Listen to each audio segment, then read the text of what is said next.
Is there anybody here that'd like to speak to us?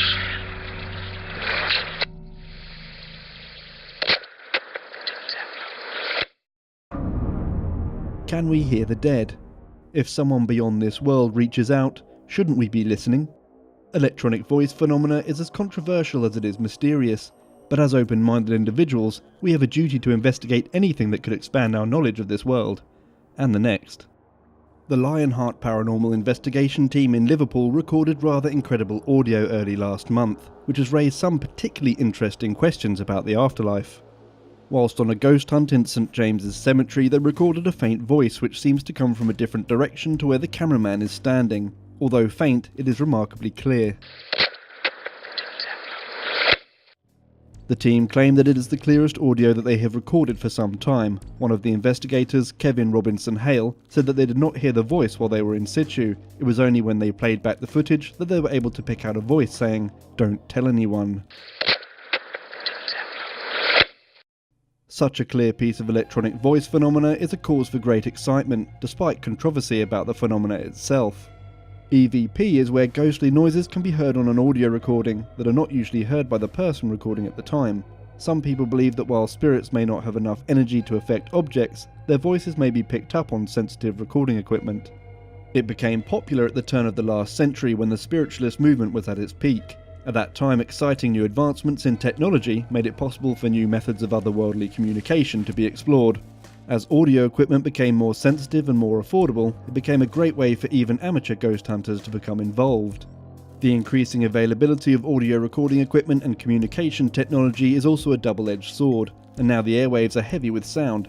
It is all too easy to accidentally pick up voices from radios, cell phones, televisions and more, so caution must be applied when looking at cases of EVP. As well as noise contamination, skeptics are also quick to point out the power of auditory pareidolia, where our brain naturally picks out noises that could be interpreted as words but is nothing more than white noise, especially as so much footage tends to be preloaded with someone's opinion of what it sounds like the voice is saying. All of this may well be true in this instance of the Liverpool EVP recording. However, what has really piqued our interest here at Restricted Access is the accent of this alleged spirit. On hearing the words, our researchers couldn't help but notice it was spoken with an American accent. This stood in stark contrast against the Liverpudlian burr of the investigators. At first we speculated this could be a sign of trickery. The spirit's voice sounds different to the surrounding audio, like it's coming from a different plane of consciousness, or like it is a clip of pre-recorded audio possibly lifted from the depths of the internet. The idea could well have been that they used an American accent to inject a touch of Hollywood, or to make sure that the words were heard clearly if the video went viral, as not everyone's ears are tuned in to a Liverpool accent. However, our research yielded another more interesting theory that lends considerable credence to this being an actual piece of ghostly audio. If the Liverpudlian spirit is from a time more than 200 years ago, it would have indeed had an American accent. According to LiveScience.com, people in Britain originally spoke with a rhotic accent, meaning they clearly pronounced their R's like Americans still do. They claim that most American period dramas wrongly portray Americans as having British accents, when it is in fact the British who changed their accents over the decades.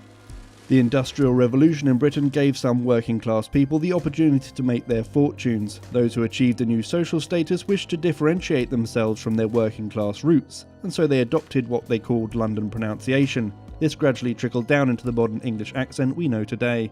This information adds a new layer of believability to the EVP recording. It seems unlikely that the Lionheart Paranormal Investigation team would create a false piece of footage with such an obscure twist. Of course, we cannot say for certain whether it is real, faked, or possibly even an audio glitch. Another piece of noteworthy footage was also captured in that same investigation. While filming around the graveyard, they record what appears to be a white cloud rising momentarily from one of the graves, obscuring a tombstone slightly. The footage does not appear to be tampered with. We've only got the word of the investigation team that it was not faked.